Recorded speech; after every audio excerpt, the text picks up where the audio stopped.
사무엘 하 8장 1절부터 6절입니다. 찾으신 줄로 믿고 제가 봉독해 올리겠습니다. 그 후에 다윗이 블레셋 사람들을 쳐서 항복을 받고 블레셋 사람들의 손에서 메대간말을 빼앗습니다. 다윗이 또 모압을 쳐서 그들로 땅에 엎드리게 하고 줄로 재어 그 두 줄 길이의 사람은 죽이고 한 줄 길이의 사람은 살리니 모압 사람들이 다윗의 종들이 되어 조공을 드리니라. 르홉의 아들 소밧 왕 하다데셀이 자기 권세를 회복하려고 유브라데 강으로 갈 때에 다윗이 그를 쳐서 그에게서 마병 1700명과 보병 2만 명을 사로잡고 병거 100대의 말만 남기고 다윗이 그 외의 병거의 말은 다 발의 힘줄을 끊었더니 다메섹의 아람 사람들이 소바 왕 하다데셀을 도우러 온지라. 다윗이 아람 사람 2만 2천 명을 죽이고 다윗이 다메섹 아람의 수비대를 두매 아람 사람이 다윗의 종이 되어 조공을 바치니라. 다윗이 어디로 가든지 여호와께서 이기게 하시니라. 아멘.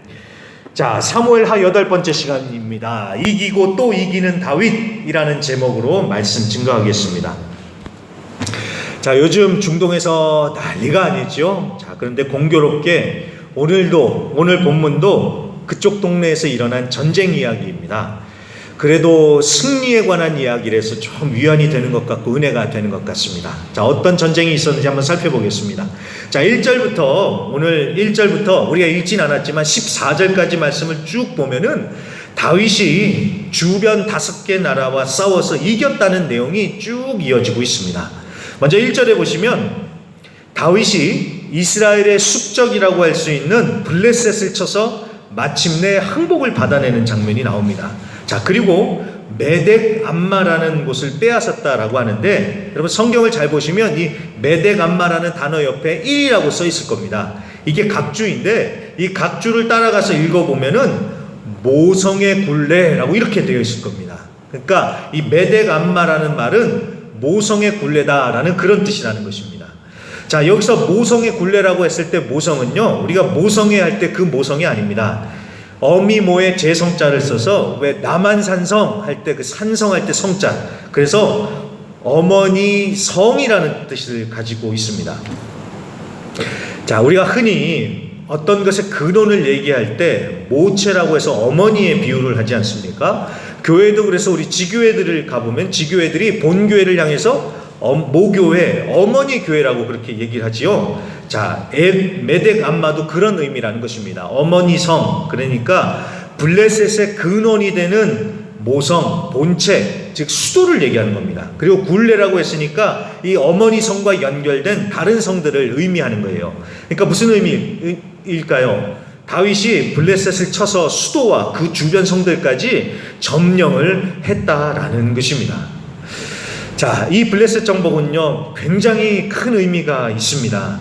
왜냐하면 여러분 이 다윗 시대까지 이 이스라엘과 블레셋은요 정말 앙숙이었습니다. 어저께인가요? 그저께인가요? WBC 한국이 일본이랑 그 야구에서 붙었잖아요. 한일전이라고 해서 얼마나 난리였습니까? 그것처럼 이 블레셋은요 이 이스라엘 옆에 딱 붙어가지고 얼마나 이스라엘을 괴롭혔는지요. 자, 그 유명한 삼손이 자신을 희생하면서 싸웠던 족속도 블레셋 족속이었습니다. 그리고 사울 왕도 이 블레셋과 싸우다가 전사했습니다. 또 다윗이 왕위에 오르자마자 쳐들어온 나라도 바로 이 블레셋이었습니다. 그러니까 블레셋이 계속해서 이스라엘을 괴롭혔는데, 그래서 블레셋 하면 이스라엘 백성들은 막 이를 갈았습니다. 그런데 그 블레셋을 다윗이 쳐서 항복을 받아내고 수도까지 빼앗아 버린 거예요. 그러니 이스라엘 백성들 입장에서는 이 민족의 수건을 해결한 다윗이 얼마나 이쁘고 자랑스럽겠습니까? 민족의 영웅이 된 것이죠. 봐라, 이게 우리 왕이다, 다윗이 우리 왕이다 하면서 아주 다윗을 자랑스러워 했을 것입니다. 자, 그렇게 해서 다윗을 먼저 쳐서 점령을 했고요. 자, 그러면서 2절, 서쪽의 블레셋을 시작으로 이제 2절에 동쪽 모압을 쳐서 또 종으로 삼아서 조공을 바치게 하고요. 3절, 이번에는 북쪽의 소바라는 나라의 왕 하다데셀이 대군을 이끌고 쳐들어왔지만 다윗이 이겨버렸다고 하죠. 마병 1700명, 보병 2만 명을 사로잡았다고 아주 대승을 거뒀습니다.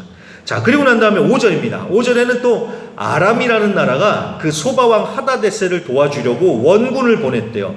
그런데 이 역시도 마찬가지로 다윗이 쳐서 22,000명을 죽이고 여세를 몰아서 아람의 수비대를 두고 조공을 바치게 해버렸다고. 그러니까 아람도 정복을 해버리는 그런 일이 벌어집니다. 자, 그런 일이 있고 난 다음에 보니까 무슨 일이 벌어졌냐? 9절입니다. 9절. 하맛이라는 나라의 왕 도위 왕이요, 자기 아들을 보내서, 아들에게 그냥 빈손으로 보냈겠습니까? 선물을 한가득 보내면서 다윗의 승전을 축하하는 것입니다. 자, 왜 그러냐 했더니 이 왕이 소바 왕과 전쟁 중이었는데 다윗이 이겨줬잖아요. 무찔러 버렸잖아요. 그러니까 얼마나 고맙겠어요. 그래서 다윗이 뭐라고 하지도 않았는데 스스로 엎드리는 거죠. 왕자를 보내서 축하하고 은그릇, 금그릇, 녹그릇, 아주 그냥 한 선물꾸러미를 보내서 축하를 갖다 바치는 것입니다. 자, 그리고 마지막입니다. 좀 내려오셨어요. 13절을 보시면요, 13절에는 다윗이 에돔을 이겼다라는 그런 기록이 나옵니다. 13절, 다윗이 에돔과 싸워서 18,000명을 죽이고 거기에 수비대를 두고 에돔을 종으로 또 삼았다고 하지요. 자, 여러분, 에돔은요, 이스라엘의 남쪽에 있는 나라입니다. 그러니까 여러분 잘 보세요. 서쪽의 블레셋부터 시작해서 동서남북 주변의 나라들과 다윗이 싸워서 다 이겨버리고 평정을 해버렸다는 거예요. 그래서 말 그대로 이기고 또 이기는 승승장구 불패의 신화를 지금 이렇게 써내려가고 있는 것입니다. 그러면서 다윗이 명성을 떨치면서 위상이 높아지는 그런 상황이 됐다라는 것이 오늘 1절부터 14절까지의 내용입니다. 자, 내용 정리가 되셨죠? 자, 그러면 이제 좀 보는데요. 이 다윗이 이기고 또 이긴, 이 내용은 정말 놀라운 얘기입니다. 그런데 여러분, 이것은요, 사실 예견된 일이었다는 사실 아십니까? 우리가 지난주에 사무엘하 7장에서 다윗의 언약에 대해서 봤지요. 다윗의 언약. 하나님께서 다윗에게 언약을 주시는데 다윗의 후손이 하나님의 집을 하나님의 집을 지을 것이고, 그 다음에 다윗 집안의 왕위가 영원할 것이다. 이 두 가지를 하나님께서 중점적으로 약속을 해주셨습니다. 그것은 다윗의 후손으로 오실 예수님, 그리고 하나님의 나라를 얘기하는 하나님의 나라에 대한 약속이었습니다. 자, 그러면서 또 그 세부적으로 보면 하나님께서 이런 약속도 주세요. 띄워주세요. 사무엘하 7장 9절이요. 사무엘하 7장 9절입니다. 내가 가는 모든 곳에서 내가 너와 함께 있어 내 모든 원수를 내 앞에서 멸하였은즉 땅에서 위대한 자들의 이름같이 내 이름을 위대하게 만들어 주리라. 아멘. 자, 하나님께서 다윗에게 약속해 주신 게 뭐예요? 하나님이 다윗이 가는 곳마다 함께 해 주셔서 원수들을 멸해 주셨고 앞으로도 계속 그러실 거라는 겁니다. 그러면서 다윗의 이름을 위대하게 만들어 주시겠다, 그렇게 분명하게 약속해 주셨죠. 자, 이게 그냥 다윗 듣기 좋으라고 그냥 하신 얘기가 아니라는 거예요. 이 약속의 말씀이 실제 현실로 이루어졌다라는 것이 바로 오늘 사무엘하 8장 말씀인 거예요. 그래서 하나님께서 오늘 말씀해 보면은 다윗은 어떻게 하십니까? 계속해서 이기게 해주시죠. 그래서 여러분 6절 말씀 오늘 다시 보세요. 6절에 보시면 다윗이 다메섹 아람의 수비대를 두매 아람 사람이 다윗의 종이 되어 조공을 바치니라. 다윗이 어디로 가든지 여호와께서 이기게 하시니라. 아멘. 다윗이 어디에 가서 싸우든지 하나님께서 이기게 해주셨다는 것입니다. 조금 더 내려오셨어요. 14절도 보세요. 14절. 다윗이 에돔의 수비대를 두되 온 에돔의 수비대를 두니 에돔 사람이 다 다윗의 종이 되니라. 다윗이 어디로 가든지 여호와께서 이기게 하셨더라. 아멘. 자, 또 똑같이 반복이 되죠. 다윗이 어디로 가든지 여호와께서 이기게 하셨더라. 자, 다윗이 열심히 싸우기도 했겠지만 결정적으로는 하나님께서 이기게 해주셨다는 것입니다. 왜요? 하나님께서 그렇게 약속해 주셨으니까. 하나님께서 그렇게 약속의 말씀을 주셨기 때문에 하나님께서 그 약속을 이루시더라는 것입니다. 자, 여기서 살펴보는 하나님은 어떤 분이십니까? 하나님은 말씀하신 것을 반드시 지키시는 분이십니다. 사람은 말을 해놓고도 잊어버려요. 사람은 약속을 해놓고도 안 지켜요. 하지만 하나님은 말씀하신 것을 잊지 않으시고 반드시 지키시는 분이시다라는 것입니다. 제가 지난번에 중지방의 현지인 목회자 수련회 때 가서 스코틀랜드의 부흥 이야기를 잠깐 했었습니다. 1949년 스코틀랜드 루이스 섬에 일어났던 그 부흥 얘기를 했는데 그 얘기는 하지 않겠습니다. 시간상. 아무튼 그 1949년 루이스 섬에 일어났던 부흥의 주역 그러면은 대번 뜨는 것이 캠벨 목사님이라는 분을 이렇게 부흥의 주역처럼 떠올립니다. 그렇게 정보를 찾아보면 나와요. 그런데 어디 그 목사님만 주역이었겠습니까? 그 목사님 외에 주역들로 쓰임받은 또 다른 사람들이 있었습니다. 그 가운데 그 몇 명 가운데 두 사람을 소개를 하려고 하는데요. 그 두 사람이 누구냐면 패기 스미스 그리고 크리스틴 스미스라는 두 분이세요. 이 성이 똑같은 것으로 미뤄봐서 알 수 있듯이 이 두 분은 가족입니다. 친자매예요. 친자매인데 이 언니 페냐라는 분은 84세요. 84세. 동생 크리스틴은 82세. 할머니들이셨어요. 자, 80세가 다들 넘으셨으니까 몸이 성하지가 않은 건 당연하겠지요. 언니는 무릎이 아파요. 무릎을 못 써요. 그래서 잘 못 걸어요. 그 다음에 동생은요, 눈이 거의 장님같이 된 그런 상황이었습니다. 자, 그런 80세가 넘은 할머니들이 부흥을 위해서 정말 간절히 기도했다라는 겁니다. 왜 그러냐 했더니 하나님이 주신 약속의 말씀이 있어서요. 자, 무슨 말씀이냐? 이사야서 44장 3절입니다. 띄워주세요. 이사야서 44장 3절. 나는 목마른 자에게 물을 주며 마른 땅에 시내가 흐르게 하며 나의 영을 내 자손에게 나의 복을 내 후손에게 부어주리니. 아멘. 하나님의 영, 성령을 부어주실 것이고 나의 복을 너의 후손들에게 부어주시겠다는 이 말씀을 약속의 말씀으로 받은 거예요. 그래서 이 하나님께 주신 이 약속의 말씀이 반드시 이루어질 것을 믿고 이 두 할머니는 계속해서 기도했고 마침내 그 말씀이 이루어지는 부흥의 역사를 체험했다라는 것입니다. 하나님 말씀하셨으면 반드시 이루십니다. 비록 느리고 더딘 것 같이 보여도 하나님의 약속의 말씀은 반드시 이루어지니까 여러분 말씀 붙드시고 굳게 서시고 전진해 나가실 수 있길 바랍니다. 자, 그래서 다윗이 그렇게 하나님이 주신 약속의 말씀이 있었기에 그렇게 또 이기는 역사를 체험했고요. 또 오늘 다윗이 이렇게 이기고 또 이기면서 잘 되는 것을 보면서 우리는 또 이렇게 쉽게 간단한 정답을 도출해낼 수 있습니다. 야, 다윗이 하나님을 잘 믿으니까 하나님이 함께 하시니까 다윗이 이긴 거야. 우리는 이렇게 말할 수 있습니다. 맞아요, 여러분. 맞습니다.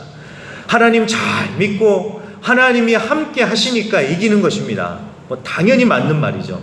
이거는 당연한 말이고 아주 간결한 결론이지만 여러분 이 말이요 정말 그렇게 쉽지 않다는 것은 다들 아시죠? 정말 잘 생각해야 되는 말입니다. 여러분 하나님을 잘 믿는다는 것, 하나님이 함께 하신다, 이게 무슨 뜻일까요? 전쟁터에 나가서 주님 하면서 예배드리고 성경책을 갖고 나간다든지 아니면 십자가 목걸이를 딱 챙겨 나가면 이 하나님이 함께 하셔서 이긴다, 이런 뜻일까요? 자, 사무엘상 4장에 나오는 재밌는 얘기를 한번 해보도록 하겠습니다. 사무엘상 4장에 보면은요 적들이 쳐들어옵니다. 그때 이스라엘 백성들이 어떻게 했는지 아십니까? 언약궤를 딱 메고서 전장에 나가는 거예요. 자, 언약궤는 하나님의 임재, 즉 하나님이 함께 하신다라는 것을 상징했다고 했죠. 자, 유대인들은, 이스라엘 백성들은 언약궤를 보면서 하나님이 우리와 함께 하신다, 이렇게 생각을 했어요. 그래서 이 언약궤를 들고 전쟁터에 나가면 하나님이 함께 하셔서 우리가 이길 거다, 이 사람들은 이렇게 생각을 해서 언약궤를 들고 나간 겁니다. 근데 어떻게 됐을까요? 대패를 해버리고 맙니다. 제사장들도 죽고요, 3만 명이나 죽고 언약궤도 빼앗기면서 아주 최악의 패배를 겪습니다. 아니, 하나님의 임재의 상징인 언약궤를 들고 나가는데 왜 졌을까요? 아니, 하나님이 함께 하신다는 증표가 되는 언약궤를 들고 나가는데 왜 졌을까요? 왜 졌을까요? 자, 여러분, 하나님은요 그 전쟁이 일어나기 전에 이미 이스라엘의 타락을 지적을 하셨습니다. 제사장 집안부터 시작해서 온 이스라엘이 죄로 충만했거든요. 자, 그래 보세요. 하나님 무시하고 지들 맘대로 살다가 전쟁 터졌다고 하나님의 임재의 상징인 언약궤 들고 간다고 해서 하나님이 함께 하시고 승리하실까요? 그게 아니라는 것이죠. 여러분, 하나님이 함께 하신다는 것은요, 단순히 저렇게 뒤에 십자가 걸어놓고 있으면 하나님이 함께 하신다? 그 정도가 아닙니다. 예배 한 번 드린다고 하나님께서 함께 하신다? 그 정도가 아닙니다, 여러분. 매사에 하나님을 하나님으로 인정하고 하나님을 중심에 모시고 하나님을 의지하는 것, 이겁니다, 이거요. 자, 오늘 말씀에 보면 다윗의 행동 몇 가지를 통해서 그런 태도를 볼 수가 있습니다. 4절에 보시면은요, 다시 4절을 보세요. 다윗이 사로잡은 병거의 말들 중에 100마리만 남기고 나머지는 얼마나 될까요? 1600마리입니다. 1600마리 힘줄을 끊어버렸다고 합니다. 여러분, 1600마리요, 어마어마한 겁니다. 여러분, 지금도 말이 비싸지만 이 당시에는 얼마나 더 귀했을까요? 게다가 이 말은요, 그냥 보통 말이 아니라 전쟁에 나가는 말이래요. 그러니까 얼마나 훈련시킨 귀한 말이겠어요. 군사력과 직결이 되는 말입니다. 그런데도 이 귀한 거를 다윗은 100마리만 남기고 다 힘줄을 끊어버렸대요. 왜 그랬을까요? 아니, 어떻게 이 아깝게 그렇게 했을까요?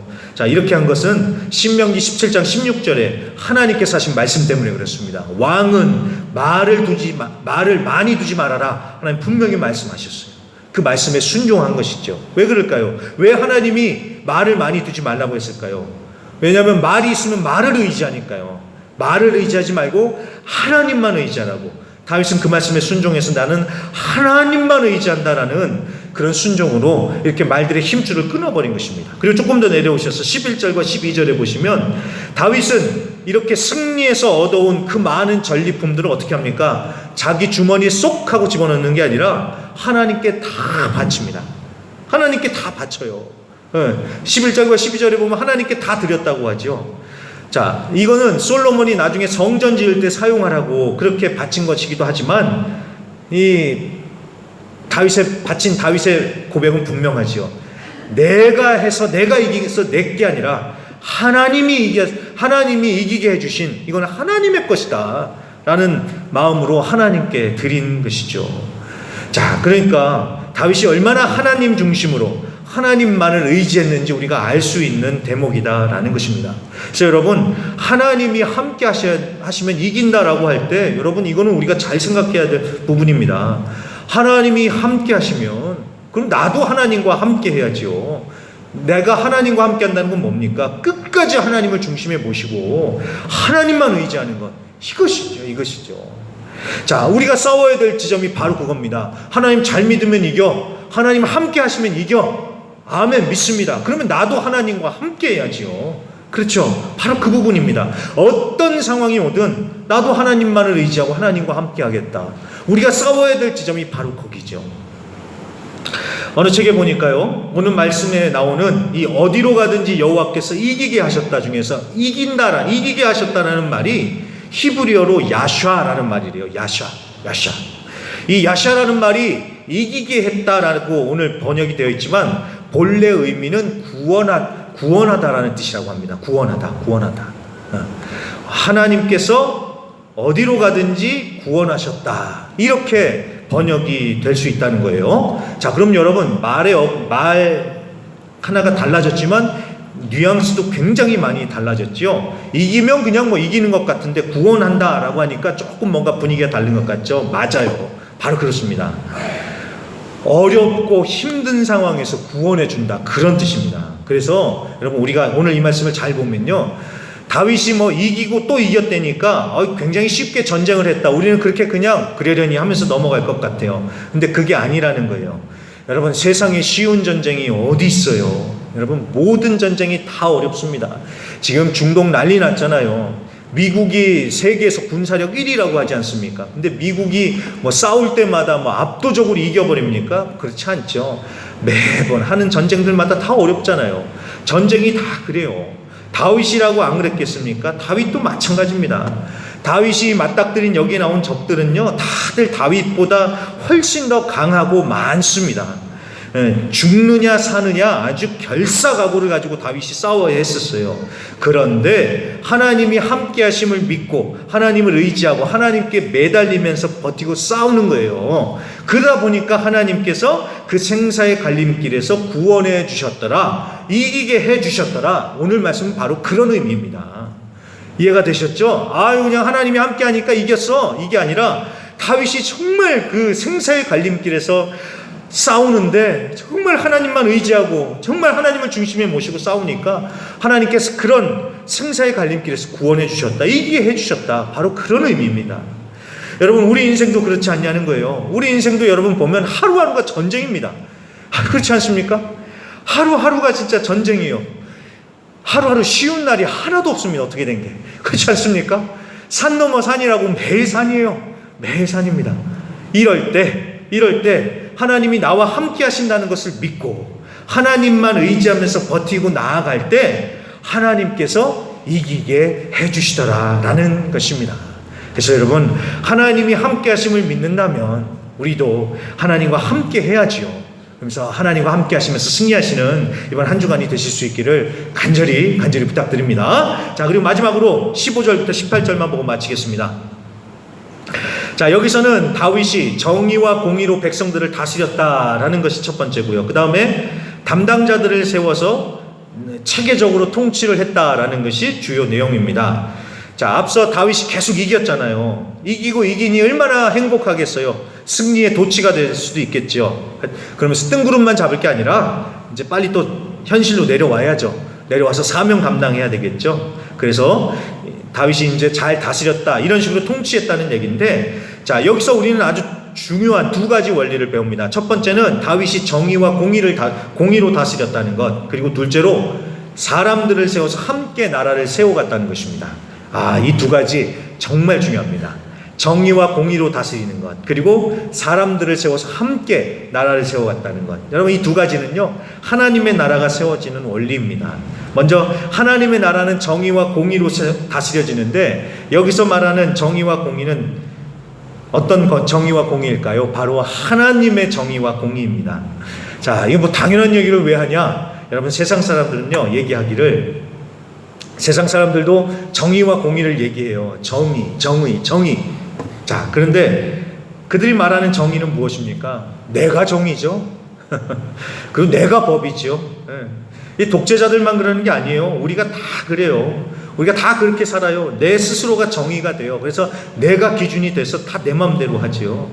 여러분, 그게 바로 죄입니다. 또 그렇게 우리가 다 살고 있으니까 인생이 힘들고 가정에 불화가 생기고 사회가 이 모양 이 꼴이 되어가고 있는 겁니다. 왜? 내가 정의니까. 각자가 정의니까. 여러분, 다른 정의와 공의가 아니라 하나님의 정의와 공의입니다. 하나님의 정의가 서야 되는 거예요. 그렇죠? 하나님의 정의와 공의입니다. 자, 그리고 다윗은 혼자서 한 게 아니라 사람을 세워서 함께 나라를 세워갑니다. 여러분, 하나님의 나라는 함께 세워가는 것입니다. 그러라고 하나님께서 우리 각자에게 다 다른 은사를 주셔서 함께 하라고 하신 것입니다. 사실 여러분, 혼자 하면요 편해요. 나 혼자 그냥 해버리고 말면 편해요.